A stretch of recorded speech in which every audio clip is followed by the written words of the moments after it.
नमस्कार, ग्रह चक्र में आपका बहुत बहुत स्वागत है और मैं हूं आपके साथ शीतल शर्मा। लोकसभा के चुनाव बिल्कुल नजदीक है और यह साल चुनावी साल भी होने वाला है, क्योंकि आम चुनाव भी होंगे और साथ साथ कई राज्यों में विधानसभा के चुनाव भी होंगे। ऐसे में अब जम्मू कश्मीर में भी चुनाव की अटकलें तेज हो गई हैं। लोकसभा के चुनाव के कुछ ही समय के बाद विधानसभा जम्मू कश्मीर में भी चुनाव होने की संभावनाएं है।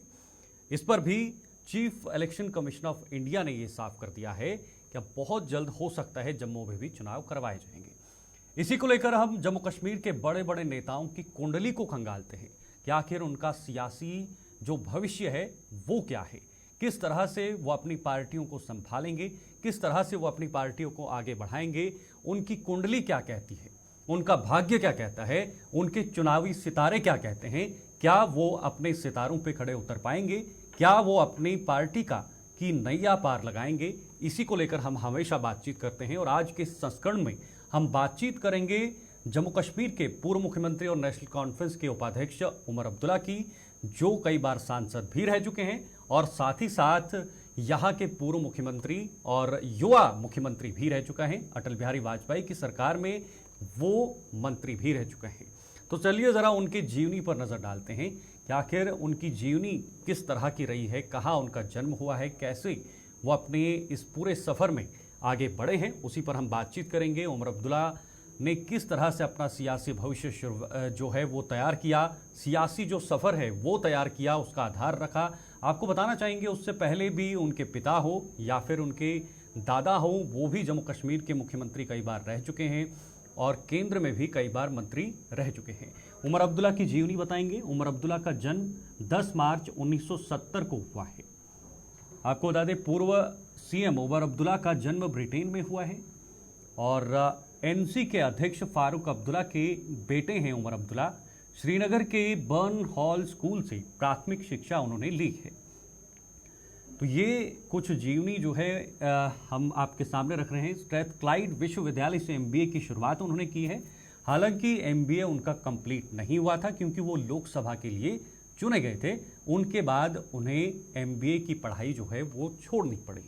लेकिन अब कहीं ना कहीं वो जम्मू कश्मीर में मुख्यमंत्री भी रह चुके हैं और 3 बार लगातार वो लोकसभा के सांसद बने हैं। ये रिकॉर्ड भी उनके नाम पर कायम है जम्मू कश्मीर के अंदर और सबसे युवा मुख्यमंत्री के तौर पर भी जम्मू कश्मीर की कमान उन्होंने संभाली है। तो चलिए अब सीधे रुक करते हैं हमारे जो मेहमान हैं सरिता शर्मा जी, जाने मानी एस्ट्रोलॉजिस्ट जम्मू कश्मीर की, और इन्हीं से हम जानने की कोशिश करते हैं कि नेताओं की जो चाल है, उनके ग्रहों की जो चाल है वो किस तरफ जा रहे हैं और किस तरह से आने वाला भविष्य जो है वो जम्मू कश्मीर की सियासत में रहने वाला है, और जब चुनाव होंगे तो किसके सितारे उनके हित में होंगे। बहुत बहुत स्वागत है आपका सरिता जी आज के संस्करण में हमारे साथ जुड़ने के लिए। सबको नमस्कार जी। और जैसे कि आपने बोला कि आज हम जो है वो कुंडली का विश्लेषण करने वाले हैं। उमर अब्दुल्ला की कुंडली का हम विश्लेषण करने वाले हैं आज, और उनकी जन्म तारीख जो है 10 मार्च 1970 जैसे आपने बोला, और इस डेट ऑफ बर्थ के हिसाब से जो कुंडली हमारे पास बन रही है वो जो है वो मिथुन लगन की कुंडली बन रही है। मिथुन लगन की कुंडली जो होती है, मिथुन लगन वाले जिनको हम जेमिनाई एसेंडेंट कहते हैं, मिथुन लगन की कुंडली का जो लॉर्ड होता है वो होता है मरकरी, और मरकरी जाकर के उनके भाग्य के स्थान पे बैठ गए हैं और भाग्य जो है वो भाग्य के बहुत धनी है। और उनका जो 9th हाउस में उनकी जाकर के प्लेसमेंट हुई है मरकरी की, इससे ये पता चलता है कि उमर अब्दुल्ला जो है वो भाग्य के बहुत धनी हैं। उसके साथ जो कॉम्बिनेशंस बन रही हैं, जो 9th हाउस होता है वो भाग्य का होता है, पिता का होता है, धर्म का होता है, और अपने लगन लॉर्ड का जाकर के धर्म के लक के भाव में बैठना अपने आप में ये बताता है कि उनकी वो भाग्य के कितने रिच हैं, कितने धनी हैं। और अगर ये तो उनकी जीवनी की बात होगी, अब हम बात करते हैं इलेक्शन सिनेरियो की कि अभी आने वाले समय में उनका समय कैसा रहने वाला है, उनका राजनीतिक कैरियर जो है वो किस तरह का रहने वाला है, और क्या है ग्रहों की दिशा जो ये हमें बताएगी कि उनका कैसा आगे आने वाला समय है। इस टाइम अगर हम बात करें तो जैसे कि एक चीज मैं आपको ये बताऊं कि उनकी कुंडली में बहुत से राजयोग हैं। जिस तरह से बुध आदित्य राजयोग है, महापुरुष राजयोग है और नंबर ऑफ राजयोग जो हैं उनकी कुंडली में विराजमान है। लेकिन अभी प्रेजेंट टाइम में उनको राहु की महादशा चल रही है। राहु, सूर्य और बुध जो कि लक के भाव में बैठे हुए हैं, जिसको हम किस्मत का भाव कहते हैं, जो भाग्य का भाव है, वहां पे जाकर के ये तीनों ग्रह बैठे हुए हैं। और अभी इलेक्शन का दौर भी चल रहा है। अभी जो है उनके सितारे जो हैं इस वक्त राहु की महादशा चल रही है और राहु की महादशा में युपिटर का अंतरदशा चल रही है। और इस आने वाले वक्त में उनका टाइम जो है वो बहुत अच्छा जाने वाला है। अभी अगर हम मार्च की बात करें, जैसे 10 मार्च को उनका जन्म हुआ है और 10 मार्च से लेकर के अगर हम 31 मार्च तक की बात करते हैं तो ये टाइम भी उनके लिए बहुत अच्छा है। और फिर आगे हम अगले जब मई अप्रैल महीने की बात करते हैं तो अप्रैल माह में भी उनका बहुत अच्छे सितारे जो हैं वो रहने वाले हैं इस सारे पीरियड में। क्योंकि मतलब एक किस्म का जो हम बात कर रहे हैं अभी राहु का, मरकरी का और सूर्य का भाग्य भाव में होना और सिंहासन जो हम देखते हैं, जो राजगद्दी की जब हम बात करते हैं कि किसी को सिंहासन मिलेगा या नहीं मिलेगा, ये हम 4th हाउस, 9th हाउस, भाग्य का भाव और 4th हाउस से देखते हैं। तो 4th हाउस का जो जहां पे जो राशि पड़ रही है वो कन्या राशि पड़ रही है और कन्या राशि भी बुध की है। और अगर हम उनका 4th हाउस और उनका 9th हाउस, उनके 4th हाउस के, उनके लगन लॉर्ड का, उनके 4th हाउस का जाकर के भाग्य के भाव में बैठना एक अपने आप में ये बताता है कि उनका आने वाला टाइम जो है वो बहुत अच्छा रहा। अभी तक का टाइम बहुत अच्छा रहा और आने वाला टाइम भी बहुत अच्छा रहेगा। अगर हम ग्रहों की बात करें तो उनका जो बेस्ट पीरियड है वो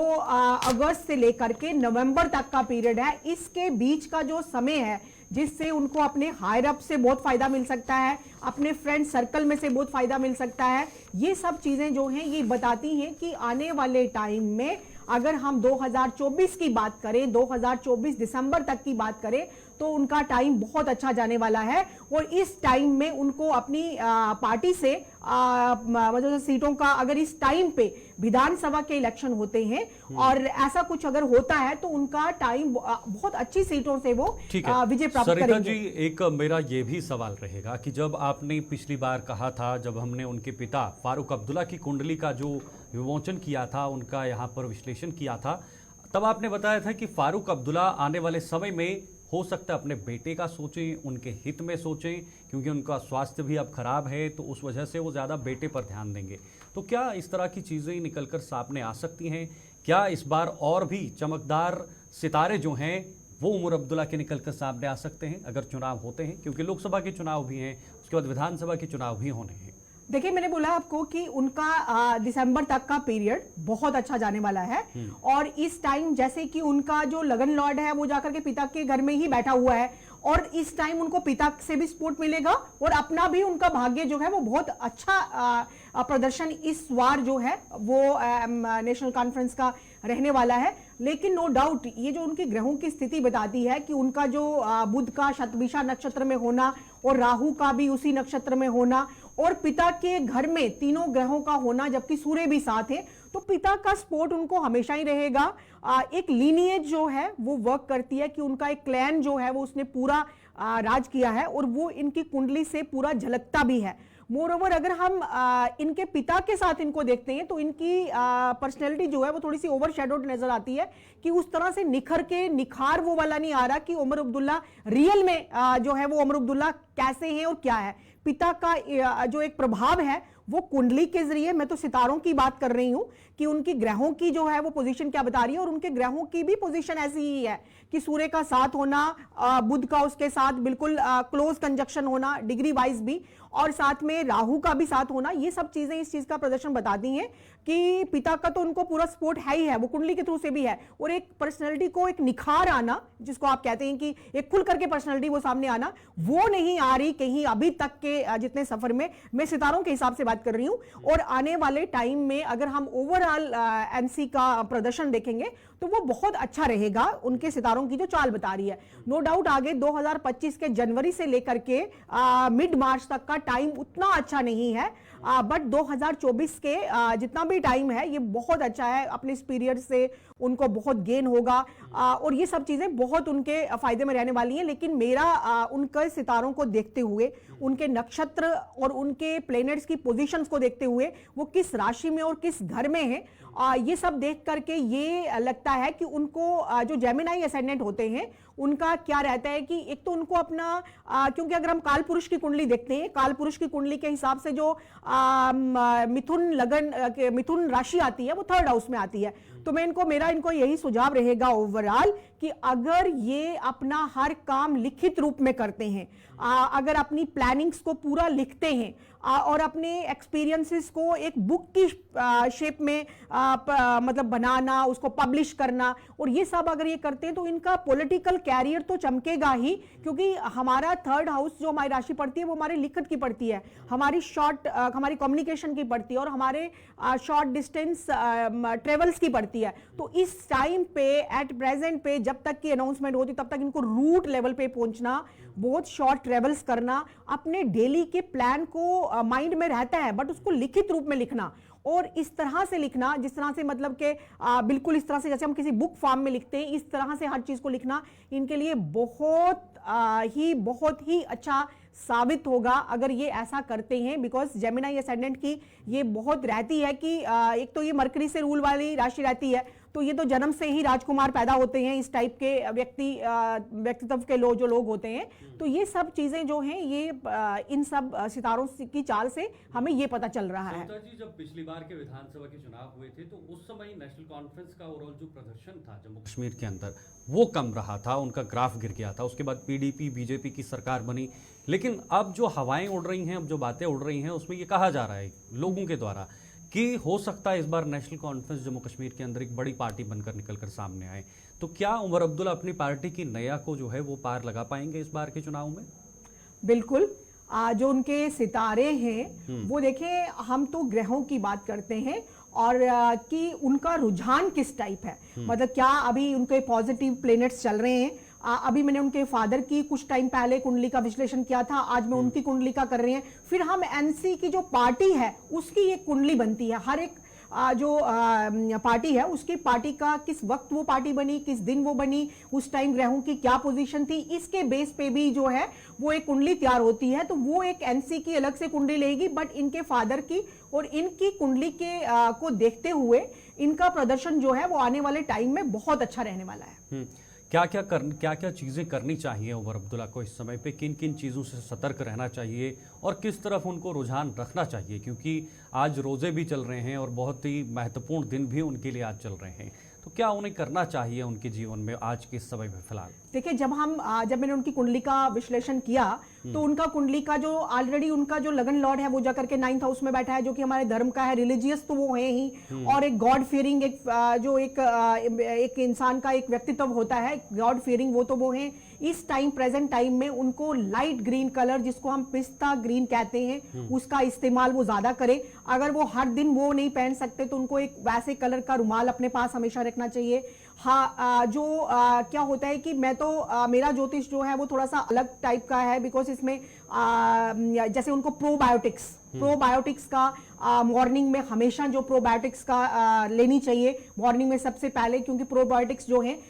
हमारी जो है वो ये मेडिसिन है, इसको आप वो बहुत अच्छे से ले सकते हैं। ये उनका बहुत इससे उनको बहुत बेनिफिट होगा। अपना हर चीज को वो लिख के रखे। किन्नर समुदाय जो आता है एक, उसको उनको कुछ ना कुछ जो है वो ग्रीन कलर की वस्तुओं का हमेशा जो है वो दान देना है, वो तो हमेशा के लिए उनको देना है। बट इस पीरियड में अगर वो उनको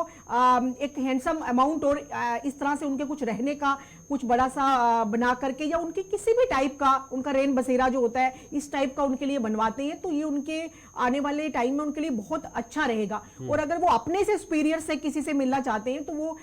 जैसे मतलब ग्रीन कलर का उपयोग, ग्रीन कलर की वस्तुओं का अपनी लाइफ में इन्वॉल्वमेंट करना, ग्रीन कलर के पेन का लिखते वक्त जब आप प्लान बनाते हैं पूरा, क्या मेरा डे का क्या प्लान है, उस टाइम आप ग्रीन कलर के पेन का इस्तेमाल करना। और अपने स्पीरियड्स के लिए कोई भी ग्रीन कलर की वस्तुएं उनको भेंट करना, ग्रीन कलर की मिठाई, मतलब जिसमें भी वो अपना इस चीज को लाइट ग्रीन कलर को, हल्के रंग जो है वो जितना अगर इस्तेमाल करते हैं तो उनके लिए आने वाले टाइम में बहुत अच्छा रहेगा। और ये उनकी लाइफ लॉन्ग जो है इस टाइप की वो कर सकते हैं। और प्रोबायोटिक्स का लेना, मेनली प्रोबायोटिक्स का लेना उनके एक तो उनके सिस्टम को पूरा फिट रखेगी, और थॉट प्रोसेस जो है इससे उनका बहुत चेंज होगा। इस बार कहा जा रहा है कि हो सकता है एनसी जो है वो बीजेपी के साथ में आए, बीजेपी के साथ सरकार बनाए, ऐसी भी कुछ संभावनाएं जताई जा रही, क्योंकि उनके पिता ने कुछ ऐसे बयान दिए थे जिसके चलते जो हवाई खबरें हैं वो भी निकलकर सामने आ रही थी, खबरें उड़ रही थी कि हो सकता है अगर विधानसभा के चुनाव होते हैं तो नेशनल कॉन्फ्रेंस बीजेपी की तरफ रुझान रख सकते हैं। तो क्या इस तरह के सितारे भी बता रहे हैं कि उमर अब्दुल्ला कहीं ना कहीं किसी पार्टी के साथ गठबंधन में आकर अपनी सरकार जो है वो विधानसभा चुनाव में बनाएंगे? बिल्कुल ऐसा देखो, उनका जो मैंने बोला कि आपका अगस्त से लेकर के नवंबर का पीरियड बहुत अच्छा है, बट जून मई के बाद से ना, मई से ही बातचीत जो है वो शुरू हो जाएगी, बट जून के बाद और उसके बाद अगस्त के बाद एक फॉर्मल तौर पे उनका जो है वो अपने एक्सपीरियंस के साथ बात करना और उनको एक रिकॉग्निशन एक पब्लिक में मिलना और एक जैसे एक किस्म का प्रमोट होना, ये सब चीजें जो हैं वो ग्रहों की स्थिति ये बताती है और ग्रहों की स्थिति ये नजर आ रही है कि ऐसा कुछ मतलब कि नजर आ रहा है कि ऐसा होगा और उनका पार्टी का प्रदर्शन बहुत अच्छा रहेगा कंपैरेटिवली पीछे को अगर हम देखते हैं पीछे के सिनेरियो को, तो अभी आने वाले टाइम में उनका काफी अच्छा रहने वाला है। उनको अपने सुपीरियर्स से, अपने जो हायर अप्स हैं उनसे काफी सपोर्ट मिलने वाली है। ठीक है, मैं जानना चाहूंगा 10 मार्च 1970 इनका डेट ऑफ बर्थ है, 10 मार्च 1970 को ये पैदा हुए हैं। इस दिन, ये दिन बाकी लोगों के लिए भी कितना खास है? इस दिन जो पैदा हुए हैं, खास तौर पर 10 मार्च, क्योंकि 10 मार्च अभी अभी गुजरा हुआ है, तो ये दिन उन लोगों के लिए भी कितना खास है जो इस दिन जन्मे हैं? उन लोगों के लिए भी क्या संदेश रहेगा आपका? देखिए, अगर हम न्यूमरोलॉजी के हिसाब से बात करें, क्योंकि numerology is very important, that is totally, numerology भी पूरी साइंस है, और अगर हम न्यूमरोलॉजी के हिसाब से बात करें तो 10 मार्च का अंक जो बनता है वो 1 बनता है, और 1 नंबर जो है वो सूर्य से रूल होता है, और 1 नंबर वाले जो होते हैं वो बॉर्न लीडर होते हैं और वो हमेशा लाइफ में आगे रहते हैं और हमेशा लाइफ में प्रोग्रेस रहते हैं, हमेशा नंबर 1 रहते हैं। और सूर्य जो, क्योंकि इसको रूल ही सूर्य कर रहा है, और सूर्य जो है वो गवर्नमेंट है, सूर्य जो है वो लीडरशिप है, सूर्य जो है वो हमारी आत्मा है, और सूर्य जो है अगर, लेकिन ऐसे लोगों का एक रहता है कि ये इमोशनली थोड़ा सा अपने भाव को वैसे एक्सप्रेस नहीं कर पाते, तो इनके लिए ये रहता है कि ये सारे लोगों के लिए है जो कि नंबर 1 बॉर्न हुए या 28 किसी मंथ की बॉर्न होते हैं, उनका भी नंबर जो है वो 1 आता है, क्योंकि 8 और 2 10 हो गए, और 10 का जो आंकड़ा बनता है वो 1 बना, नंबर 1 बना, तो नंबर 1 जो है वो सूर्य से रूल होता है। तो ऐसे लोगों को किसी वाटर बॉडी के पास जाकर के, जैसे कोई नहर हो सकती है, कोई दरिया हो सकता है, कोई ऐसा किसी बीच हो सकता है, कोई किसी वाटर बॉडी का किनारा हो सकता है, कोई झील का, अगर कहीं नहीं मिलता तो आप फाउंटेन के पास भी बैठ करके अपनी बात को कहिए। अपनी बात को अगर आप कहते हैं, अपने इमोशंस को और अपनी हिडन जो आपकी कमियां हैं, पॉजिटिव पॉइंट्स हैं, नेगेटिव पॉइंट्स हैं, अगर आप उसके आगे बोलते हैं तो वो चीजें सब होती हैं। अगर आप अपना ऐसा, क्योंकि वो एक्सप्रेस नहीं कर पाते, पूरी तरह से एक्सप्रेशन सामने नहीं आ पाता है, क्योंकि सूर्य की तेज इतना है कि अपने आप को वो पूरा एक्सप्रेस नहीं कर पाते। तो वाटर बॉडी के पास बैठना और अपनी बात बोलना इन सब लोगों के लिए बहुत अच्छा रहेगा। एक और सवाल, सियासी सवाल रहेगा, कितनी कड़ी मेहनत करनी पड़ेगी उमर अब्दुल्ला को वापसी अपनी पार्टी को खड़ा करने में? जो उन्होंने खोया है उसको पाने में कितनी मेहनत करनी पड़ेगी इस बार फिर से? देखिए, इस टाइम जो उनका पीरियड चल रहा है, अगर हम राहु की महादशा, राहु उनके 9th हाउस में बैठा हुआ है, और राहु के साथ युपिटर, और राहु युपिटर, और ये जो अभी कंजक्शन बन रहा है, ये एक किस्म से जब हम राहु और सूर्य का मेल करते हैं तो एक किस्म से बुध ही बनता है, और बुध इनका लगन लॉर्ड है। एक तो इनको मैंने बोला प्लानिंग करके अपने रूट लेवल तक पहुंचना, अपने ग्रास रूट लेवल तक पहुंचना इनके लिए बहुत अच्छा रहेगा, बहुत अच्छा। और जब भी इनकी गाड़ी कहीं से जब ये गुजरते हैं, जाते हैं कभी भी लोगों से मिलने के लिए, तो ये 5 वर्ष की आयु तक के बच्चे हैं या 5 से लेकर के 6 वर्ष की आयु तक के बच्चे हैं, ये अपने साथ कुछ रखें, और कोई भी कोई भी बड़ा जो है वो सेमिनार या किस टाइप का भी कोई भी पार्टी की मीट जो है वो अटेंड करने से पहले ये सब चीजें वो छोटे छोटे बच्चों में वितरित जरूर करें, ये उनके लिए बहुत अच्छा रहेगा। और आयु जो है वो बच्चे की 8 साल से ज्यादा नहीं होनी चाहिए, 5, 6, 7 साल, तो ये अपने साथ रह सकते हैं। या कभी हमें रेड लाइट पे बहुत से ऐसे बच्चे मिलते हैं, तो उनको ये जरूर कुछ ना कुछ दे करके ऐसे जाएं, और साथ में अपने ग्रास रूट लेवल तक पहुंचने के लिए इनको बहुत जरूरत है, और वो इस पीरियड में करेंगे भी। और मैंने वो आपको एक ही लाइन में बता दिया कि अगर ये लिखित रूप से जो वो ये करने वाले हैं, वो अगर लिख करके अपने पास रखते हैं तो बहुत बहुत क्या अच्छा इस बार साबित होगा। यात्राएं भी करने वाले हैं उमर बिल्कुल, अब्दुल्ला, बिल्कुल, जैसे इनकी, इनके पिताजी का हाँ। बताया था आपने कि वो यात्रा कर सकते हैं कहीं? क्योंकि जनवरी में इन्होंने इनका योग जो बन रहा था वो 20 जनवरी तक बन रहा था। जो मैंने इनका जब कुंडली का विश्लेषण मैं कर रही थी तो इनका ये था कि 20 जनवरी से पहले पहले, जो इनके ग्रहों ने बताया मुझे कि इनके 20 जनवरी से पहले पहले इनको एक लॉन्ग डिस्टेंस यात्रा जो है वो इनका था, और शायद उससे पहले उन्होंने इसी टाइम पीरियड में की होगी, 20 जनवरी से पहले पहले, उसके मतलब जनवरी के मंथ में ही इनका था। तो अभी भी अगर ये लॉन्ग डिस्टेंस करते हैं, बट अभी इनका शॉर्ट डिस्टेंस का चला है, अभी शॉर्ट डिस्टेंस ट्रेवल्स जो हैं, जितने भी ये ट्रेवल्स रहेंगी शॉर्ट डिस्टेंस, तो इनके लिए बहुत बहुत ही अच्छी रहेंगी, ताकि ग्रास रूट लेवल तक पहुंचने के लिए भी। ठीक है सरिता जी, आखिरी सवाल रहेगा, एक जनरल सा संदेश क्या रहेगा आपकी तरफ से आज सभी लोगों के लिए, सभी जम्मू कश्मीर वासियों के लिए और सभी देशवासियों के लिए? बिल्कुल, मैंने आपको जैसे बोला कि जैसे मैंने इनकी कुंडली का विश्लेषण किया, ये बहुत अच्छा प्रदर्शन जो है वो पार्टी का रहने वाला है। और दूसरी चीज मैंने आपको ये बताई कि जैसे इनको अगर मैं इनकी कुंडली का विश्लेषण करके आपको पूरे तौर से मैंने बताया कि इनको क्या क्या करना चाहिए, तो एक green colour, light green colour की अगर ये चीजों का इस्तेमाल अपनी लाइफ में करते हैं तो वो बहुत अच्छा रहेगा। ये सब चीजों का अपने प्रोबायोटिक्स के लिए मैंने जैसे बोला, ये सब चीजें जो हैं अगर ये अपने साथ जो है वो रखते हैं या इन्वॉल्व करते हैं, सबसे बड़ा मैटर करता है ट्रस्ट, कि ट्रस्ट इज वेरी इंपॉर्टेंट, कि अगर आप इस चीजों पे अगर आप ट्रस्ट करते हैं तो आने वाले टाइम में बहुत अच्छे रिजल्ट्स आएंगे,